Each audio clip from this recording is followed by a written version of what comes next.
Jeg skal tale om Steppeulvene. Og Steppeulvene var et band, som var aktivt i 1967 til midten af 1970'erne. Og det var kategoriseret som psychedelic rock dengang. I dag ville det nok ikke være kategoriseret som psychedelic rock, men det var det her alternative musik, som handlede meget om stoffer og hænge ud og sådan noget. Og det var meget nyt dengang i 60'erne. Og de nåede så Steppeulvene at lave et album, inden at Eik Skaløe, forsangeren, begik selvmord i 1967. Og efter det, han begik selvmord, så overtog Peter Belli vokalerne, og han var der så fra 1967 til 1969.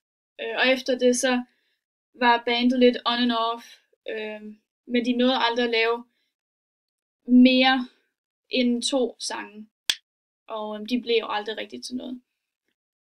Men i 1980'erne, så modtog bandet, eller den resterende band, en sølvplade for at have solgt 25.000 eksemplarer. Og de var ikke særlig populære, Steppeulvene, i 1967, men hen over årene, så er det simpelthen blevet et kultalbum, fordi at de var så revolutionerende i den måde, de sang, og i den måde, de ligesom fortalte deres historier. Specielt Eik, fordi det var ham, der skrev sangene til bandet. Og så Eik Skaløe, som var forsangeren. Hans store inspiration var så Bob Dylan, og han sagde til rigtig mange mennesker, at han ville være den danske Bob Dylan. Forstået med, at han gerne ville tage det, Bob Dylan gjorde, og gøre det samme her i Danmark. Han ville gerne ligesom være den danske Bob Dylan. Han havde et rigtig stort stofforbrug. Efter hans første rejse til Paris, da han var 20 år, hvor han fandt hash og amfetamin, så var han hooked. Og det endte så med, at han i 1967, efter albummet blev udgivet, at han begik selvmord på en af hans evighedsture i Himalaya. Og man fandt så en seddel i hans lomme, hvor der stod, at han var ansvarlig for det her selvmord, og der var ingen andre, der skulle blive blamed for det. Og jeg har så valgt at analysere 3 af deres sange. Jeg har valgt at analysere Itsy Bitsy, 000 og Lykkens Pamfil. Og det har jeg gjort, fordi at de alle sammen, de handler om nogle forskellige ting alle sammen.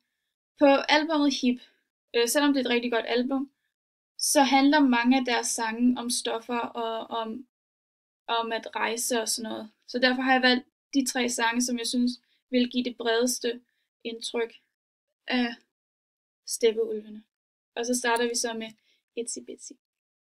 Og Itsy Bitsy handler om, at det er Eiks forestilling om Iben og den rejse til Nepal, de skulle tage på.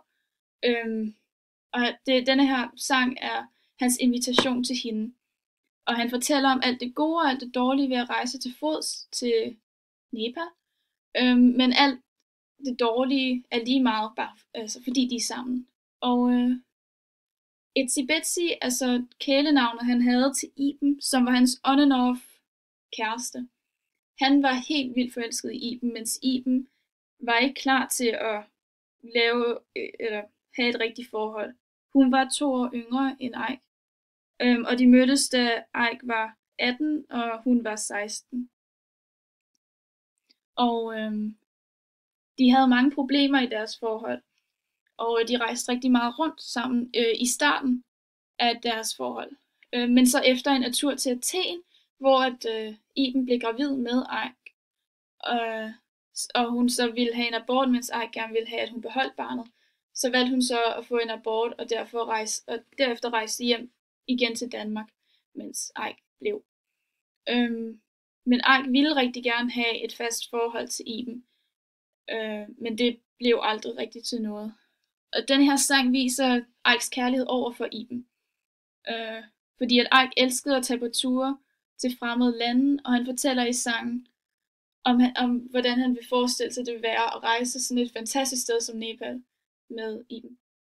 Og det er så en syngende invitation til Itsy Bitsy. Og han tog mange af de her evighedsrejser, hvor at han tog rigtig mange stoffer, da det var billigere i udlandet end i Danmark. Og efter denne her tur til Athen, så rejste Iben så hjem og med hendes forældres, til hendes forældres glæde, så besluttede hun sig så at klippe forbindelserne til det miljø, som Eik var i, og hun flyttede derefter til Holstebro, lidt væk fra København. Og efter noget tid, så kom Eik så forbi for at besøge hende, og hun lod ham sove der i nogle dage. Og her skrev hun nogle af de første sange, vi faktisk hører på albumet Hip. Vi ved ikke, om han skrev Itsy Bitsy, mens han var hos Iben. Men det kunne jeg forestille mig, da det må være meget følelsesladet for ham. Siden at han elskede den her pige så højt, men han kunne ikke få hende. Men Iben, som er omkring 80 nu, lavede faktisk et interview med Berlingske, hvor hun sagde, at hun sagde aldrig ja til tilbud om at tage med ham til Nepal. Fordi at hun ligesom følte, at Itsy Bitsy startede ud med at være en kærlighedssang til Iben, men hen over tid, så blev det mere en kærlighedssang til stoffer. Og det kunne hun ikke være med til. Så. Og sangen består af 4 vers og 4 omkvæd. Og de 4 vers har 5 linjer, hvor de 2 første rimer, og de 2 næste rimer, og den sidste linje rimer så med de 2 første linjer. Så derfor er det både parrim og krydsrim. Og omkvædene består af 2 linjer, hvor den første sætning er en ny sætning hver gang, og den rimer som en sidste sætning, som hver gang er Itsy Bitsy, tag med mig til Nepal. Og derfor er det så også parrim. Og den næste sang er 000, og den handler om, hvordan Eik bor i byen, og han har brug for hjælp, fordi der sker en masse ulykker. Og 000 er nummer, man ringede for at få fat, eller drejede, for at få fat på ambulancen. Så teksten handler om alle de ulykker, der kan ske i byen, og det er så set fra Eiks synsvinkel. Man hører meget om hans lejlighed, om de folk og ulykker omkring ham, og han har brug for hjælp, men han vil ikke have politiet indblandet. Og Eik elskede København, selvom han aldrig blev der længe. Og denne her sang er hans ligesom billede på byen. Den er meget kaotisk, og der er ikke nogen omkvæd i sangen, så der er heller ikke nogen gentagelser på nær hallo, drej 000 for hjælp. Og så det er igen en måde at sige, at der aldrig sker det samme. Han skulle altid, han lavede altid spektakler. Han blev taget flere gange for at bryde ind på apoteker for stoffer, hvor han kom i fængsel for det en gang. Og han skrev også sammen med hans venner et blad kaldet Alternativ. Så han var en stor del af samfundet i København. Og der er 5 vers i denne her sang. Og de første 4, der sker der ting, som ikke er hans egen skyld, men det er alt sammen andres. Og det sidste vers, så siger han så, at han er på en tv med sidste trin med en kængurustylte. Så det er ham selv, der laver ulykker den her gang. Og det er måske en måde, at han accepterer, at han er en del af det her kaos. Og 00 består så af 5 vers med 7 linjer, og det er parrim. Og der er 5 omkvæd med 2 linjer. Og alle linjerne er forskellige, men de er opbygget på samme måde, og det er igen parrim. Og den sidste sang, jeg skal analysere, er Lykkens Pamfil. Og Lykkens Pamfil, den handler om, at Eik finder ud af, at han egentlig er ret heldig. Og en pamfil eller en pamfilius er et gammelt ord for en heldig person. Og her fortæller Eik, at han har opdaget, at han er en lykkens pamfil, og mange andre har det meget værre. Selvom han bliver taget for mindre ting, mens værre folk går fri, så har han det egentlig ret godt. Der er en citat, hvor han siger, i biografen er der nogen, der tysser på nogen, der sidder og kysser, men I skulle bare vide, hvor frække de er på 27. række. Så det er igen det her med, at der er folk, der gør værre ting, men han bliver måske taget for de mindre. Og det er okay. Og den består af 6 vers med 7 linjer hver. Og selvom den sidste linje i verset er kun et navn eller et sted, et navn fra et sted, et ting eller en person, og det er parrim. Og der er 7 omkvæd, der er bygget op på samme måde, men de er også forskellige hver gang. Men han taler om ting, som siger ding dang, og det er også parrim. For eksempel så nævner han en isbil, som siger ding dang, og andre ting, der siger en klokke, der siger ding dang. Og jeg har så valgt at hans sange er alle sammen meget bogstavelige. Han synger, og han taler direkte, som om at han fortæller en historie til en person, der står lige foran ham. Og det går for alle hans sange. Og de er alle sammen meget bogstavelige, men stadig interessante, fordi han er så ærlig, for eksempel med Itsy Bitsy. Og budskabene er altid klare. Der er ikke rigtig nogen metaforer. i hans sange. Jeg vil gerne, jeg perspektiverer sangene til, og generelt hele hans album til Bob Dylan. Bob Dylan i 50'erne var denne her nykommende sanger, som talte til folket, og hans sange var faktisk ret politiske. Og det kan man godt se også på albumet Hip. Og de har meget de samme melodier, og som jeg sagde før, så Eik han ville også rigtig gerne være den danske Bob Dylan.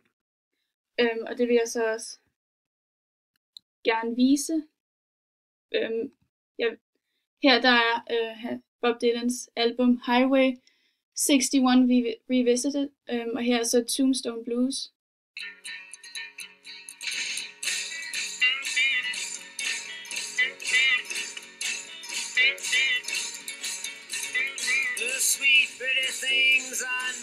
Og så hvis vi så hører Itsy Bitsy starten af den.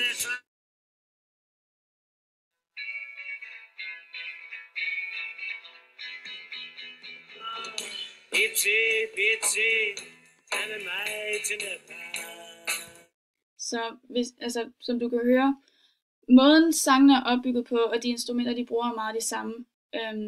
Så jeg synes, at Eik, han blev den danske Bob Dylan.